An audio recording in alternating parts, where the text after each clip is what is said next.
Welcome back to 10 Foot Customs, and in this episode I am going to do something I've seen a couple guys on the CJ7 forums ask about, and I think I can figure out how to do that. I know other guys have done it, and it's not like I'm the first one to figure this out, but I figured I could figure out how to do it myself and at least give you a parts list of what I did. So I wanted, when I was going to redo Rusty's dash, which is getting close to being put back together, I wanted to do custom lighting for all the gauges and stuff. Well, I guess not, well, the gauges too, but mostly these indicator lights, I guess, is to have these in custom lighting. So if I turn them on right there, this one here is the stock light, and this one here in blue is the custom one that I did. And actually I'll show you, I'll shut the light off and you'll see the amount of difference that it makes.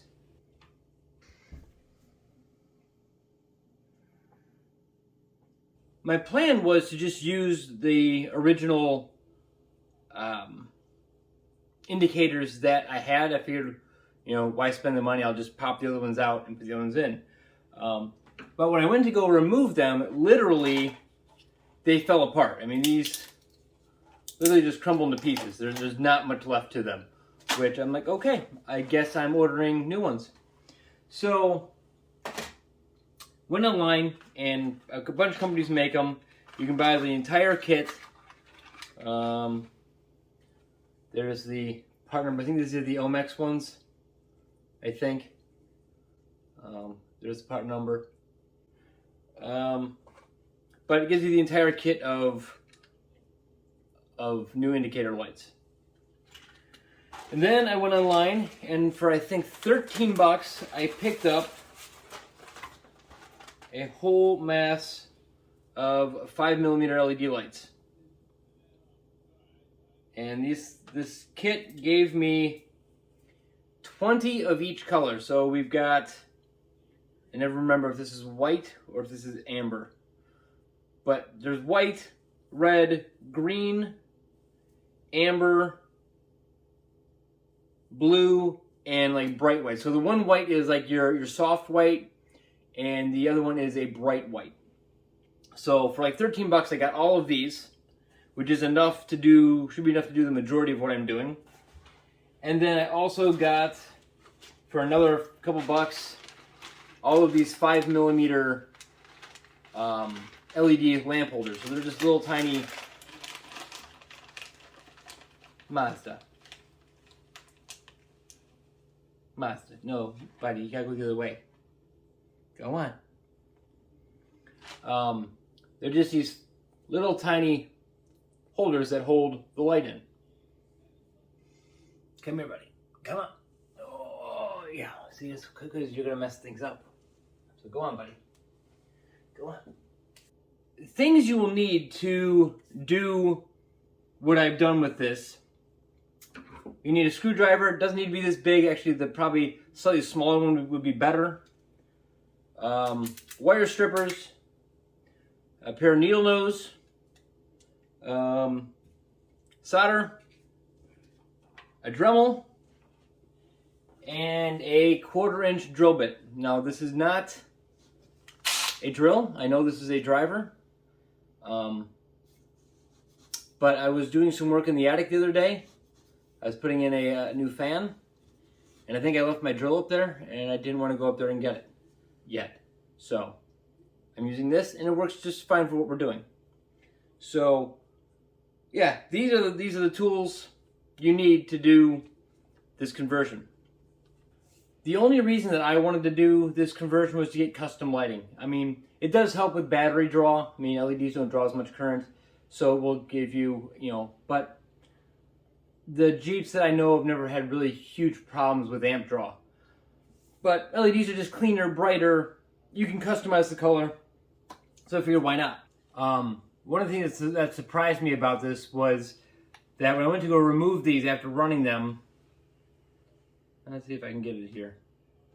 I thought I was going to burn myself.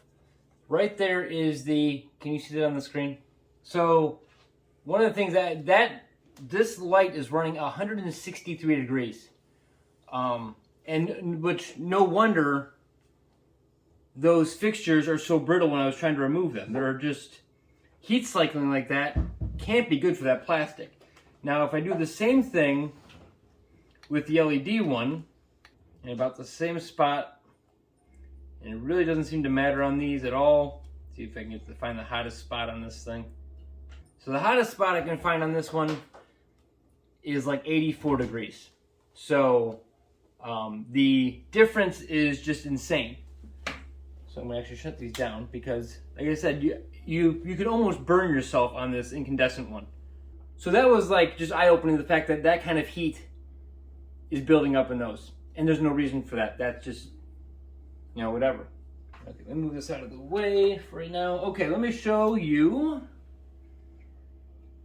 I have another one here that I kind of set up with just strands of wire. And I will pop it in here. I will show you all the colors that came in the kit. And like I said, we have all like the reds, the blues, whatever. So I'm going to show you red now. What I find funny about these lights is it's kind of nice that they tell you red and black is, you know, that this is the red light. But weirdly enough, they wire them so that the black is hot and red, or the color is your ground, which is kind of weird. I would definitely do them the other way. I would make black be my ground if you're going to do it, and then just make the color your hot, but whatever. I found that out, not a big deal. Okay. So right now I've got red lights in this top indicator, and it's actually on right now. So Sam, turn the light off. That's all the brighter that gets. I don't even know if the camera's picking up barely that the red is on. It's probably picking up more of my hands behind it. Okay, lights on. Okay, so that's that one. Okay, so now I've got the amber lights in, amber, yellow, whatever. This is the other color in there, and I will turn those on. And now those are on as well. And again, they're lit, but again, I don't even know if the camera can pick up how dim that is as far as how lit that is. So, now we have got the soft white in, and I bet you can kind of pick that up a little bit on the camera, but if you turn the light off, that's kind of, with the soft white, is kind of what stock looks like. It's pretty much, if you wanted the stock color, but one LED, I would go with the soft white. Okay, this one is the bright white bulbs, and they're definitely you can probably definitely see these, and these are definitely brighter than what stock would be, but still that white color. So you can definitely see that that's a much crisp, clean color on those, and brighter than what the factory indicator would be. Okay, now for the fun part, because this actually works. Now, this is the green, and it'll light up green. And then, if you turn the lights off, that's definitely a nice bright green indicator. So that's that one. And then, I'm just going to switch to blue really quick. Take me 2 seconds. And then if you look at the very bottom one, it's now blue. And again, nice bright blue for, you know, if you want to go blue tone. If you really wanted to, and you wanted to have a little bit of fun, you could two-tone them. You can do blues and whites, or blues and soft whites, or like, so the blue and the green seems to work the best. You could just run a cool, you know, mixed color scheme if you really wanted to. But I'm going with the blue, so that's what we're going to be focusing on for this video. So So I've got one of these already done. I already tested to make sure it works. This is how it will look when it's completed. I've got this one like half done. I've got the holes drilled for the fixtures to go into it. And this one's not at all done. So we'll do this one, and they're all the same. So it'll basically be the same. So the first thing we're going to do,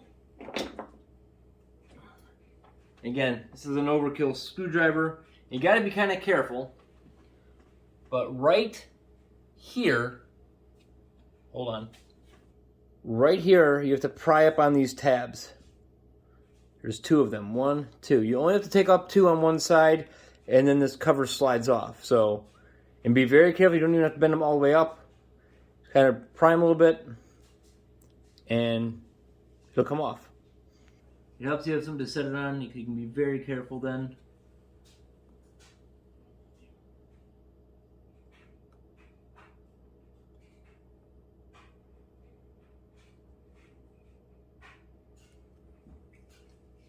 Okay, you can see I've pried them up a little bit. And then it just comes off. One thing you want to remember though when reassembling this, these boxes are keyed to the dashboard with this line here. So you can see that, well, this line only fits one way. They go like this. So when you put your face back on, make sure you put your face on so that it's the right way facing up. Next step with this is take a pair of needle nose pliers, reach down inside, and pull on the wires of the incandescent light bulb. And the incandescent bulb comes out. You know, just rip it off for the mounting in there. And that's that as far as that goes. No more incandescent bulb. Now, 1/4 inch is the size that I found that these are supposed to be drilled to, and you just kind of center yourself in here. There's actually little holes or little stamping marks down inside. Again, I don't know if all of them are like that, but I know mine are. They've got little circles kind of drilling through the middle of those. So I'm going to drill down. Again, I know this is not the proper tool for this, but I didn't want to go back up in the attic. I've used regular drill bits and they tend to catch. So this tapered bit seems to work really well for this. These step bits.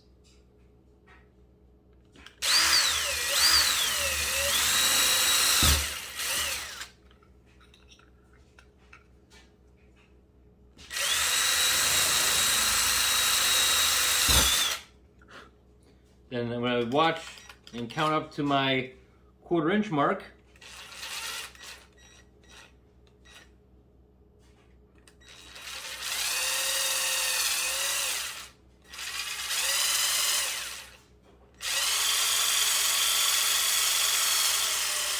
That's 1/4 inch.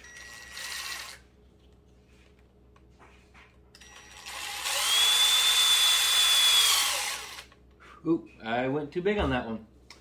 Well, and that does happen, and I've done that once before. A little hot glue solves that problem. Because now this is not going to want to stay in there very well. It'll work, but it's kind of loose. So I went one size too big on that one. I don't know if you can see. On this one here, I'm one size too big. But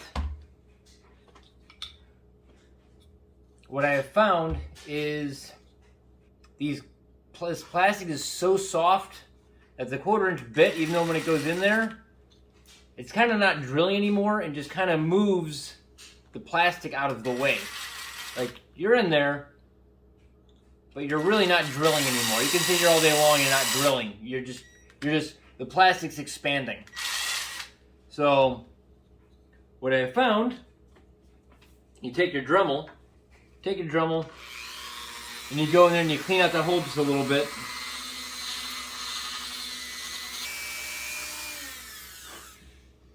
So now that hole, what happens too is when this drills it, then this plastic is so soft that it kind of flares and pushes the plastic through instead of drilling it all the way out. So by taking the Dremel, you can kind of clean out that ridge, the extra plastic on the inside. Take your time, don't go too quick. Now you get the little LED holders. This is kind of the most tedious part of this, is you gotta get it in there and then get it lined up and push it through. Now the one that I over drilled is probably gonna pop in nice and easy. There's like 4 little pedals on this thing. Let me show you. Adidas, you gotta go down, buddy. I know. So there's 4 little pedals on this, and you've got to get those through the hole. You tend to be able to get 3, and then 1 doesn't want to go in. Working it. Hope it doesn't pop back out. And it should kind of click in there, because they do flare out. So there we go. That's one of them in. This other one might be a little bit harder because the hole is the actual, that's the broken one, the actual 1/4-inch size. Oh, that one actually went in super easy. And then we'll push it into position.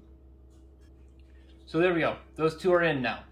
We will get our blue LED lights. And once, so I'm holding the holder inside the light. You can't hold it too much because you need to get the bulb in. There you go. And the bulb just snaps right in. Same thing on this side. Trying to hold just the edge of it. There we go. And there we go. So now that's, come on, focus. There we go. Those are in there. Now what I haven't done yet, and I'm going to have to do with these, is I'm probably going to put a dab of black paint on the back sides of these LED lights, because when I tested this one in the Jeep, the blue out the back of the clear LED light lit up the entire underside of my dash blue. If you don't mind that, then you don't have to do anything to it and not a big deal. But I really don't want the back of the underside, I don't want the underglow under my dashboard to be blue. So I'm probably going to just put a dab of black paint. I'll probably pull the LEDs out like this, put some black paint on the backs of them, put them back in, and then what I haven't done yet and I'm going to do on these is I'm going to put some hot glue on them just to make sure that they don't vibrate out, just as security. And I guess I could even use black RTV. If I put black RTV behind these, it would keep the blue glow down and it would glue them in. So that's actually probably what I'll do. Just put a dab of black RTV behind them and it'll glue them in and keep the back glow down. Okay, so where we are now. We can actually, again, remember that this has to go in because it's keyed with this. This has to go back in.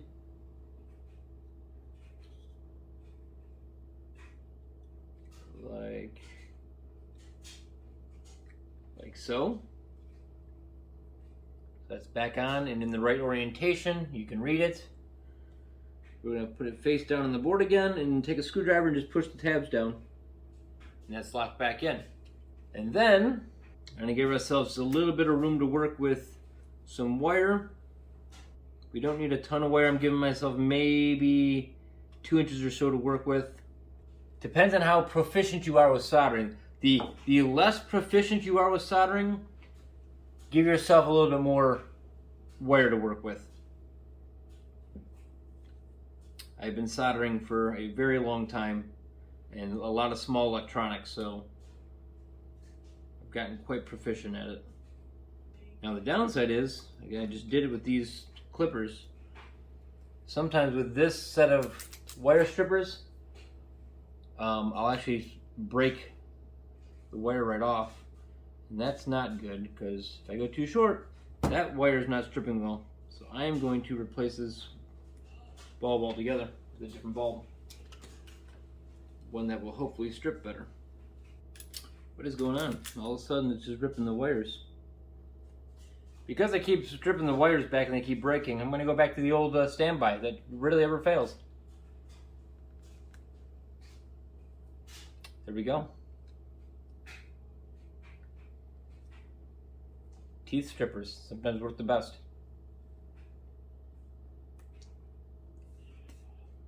There we are. So now I'm going to twist my blue wires together, and I'll twist my black wires together. One thing you should probably do before you get this all wired up and glued up and done, make sure your LED lights work, because I have run into ones where the LEDs don't work. So turn that on. There. Go to there. Both of them light up.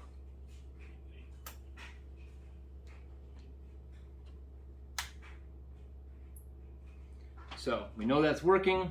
Got the soldering iron turned on.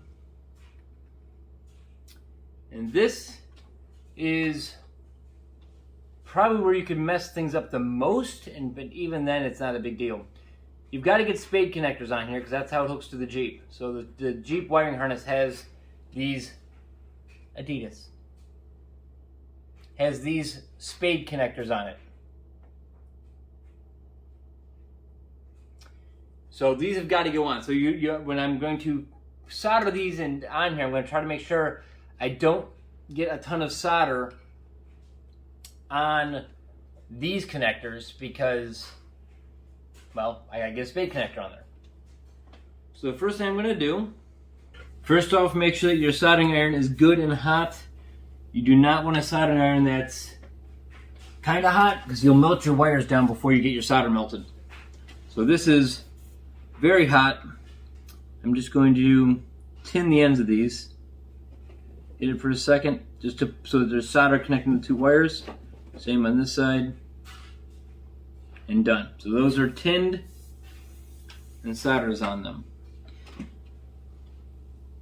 Now I'm going to do the same thing on these gold terminals, but I only want to try to get it.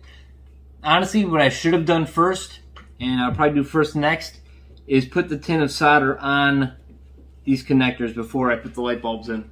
It'd be a little bit easier. And again, you got to be careful how you want a hot soldering iron, because if you hold it on here too long, you're going to melt the housing. The metal, the gold spade connector is going to get hot enough that it'll actually melt the plastic and it's going to fall out. So you got to be kind of quick at it.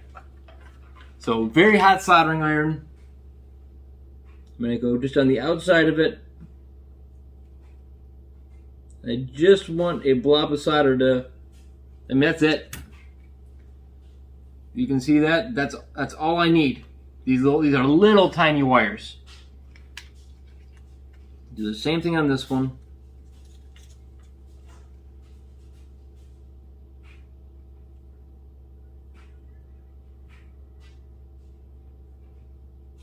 See, it's not taking it yet. Should have a clean tip.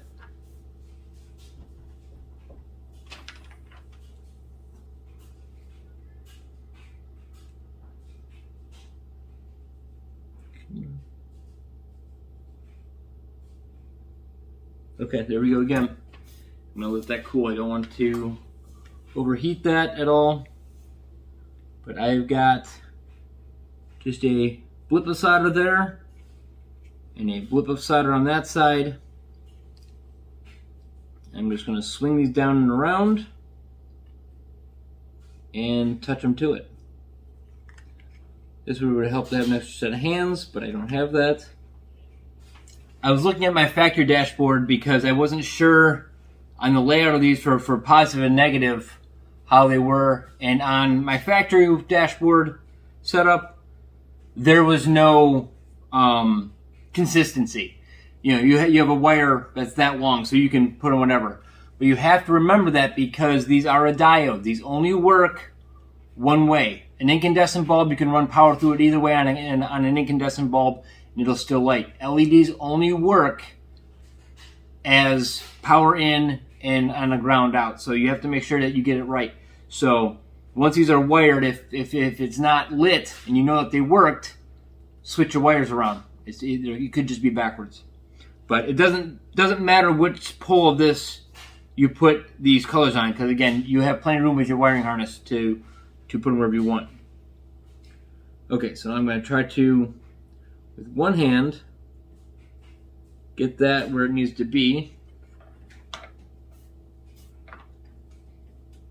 I got my tin part of my wire on top of the solder connector. I got a really nice clean solder tip.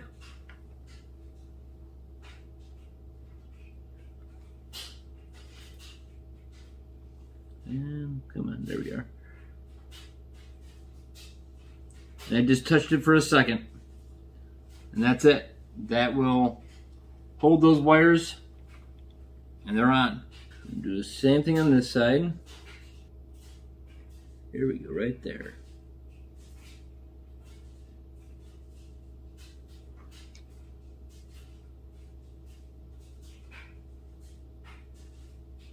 Okay. So they're now both soldered on there. And it looks like that. And now my spade connector can still fit down through the middle. And now, just to make sure, I'm going to test it again. Again, remember that, you know, at least the lights I have, black is positive and the color side is negative. Like that. Turn on our power supply.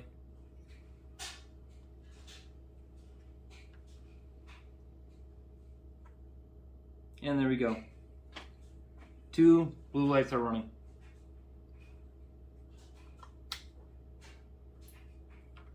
So that's it. The only thing you gotta watch out for, and I did it on this one on accident. So when I did this one, you can see my solder blob ran kind of high up on the spade connector. It's all the way up to here. So this spade connector doesn't go all the way on. It kind of stops at that blob. I am not going to worry about it. It goes on plenty far enough for it to hold. I mean, it's not going to come out.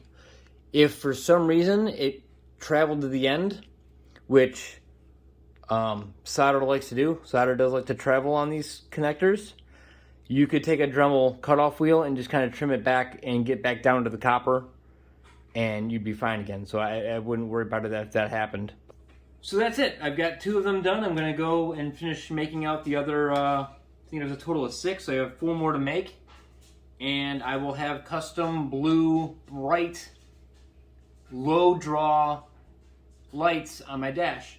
I am going to try to use some of these other colors, like the green for like my blinkers, and I'll probably use the soft white or maybe even that bright white on the speedometer, like to light up the speedometer and stuff like that. We'll see, because the bulb mounts, I'm not sure if I can reuse them or not to mount these little connectors. But if I can't, I may try to find something else that I can plug into that hole that I can then put these little mounts in. And then again, if I have to RTV them or epoxy the piece in there, it should last a really long time and work just fine. So I am going to, like I said, I think these would be fantastic to put behind the blinkers in the speedometer. It'll be super bright, green, vibrant flashers.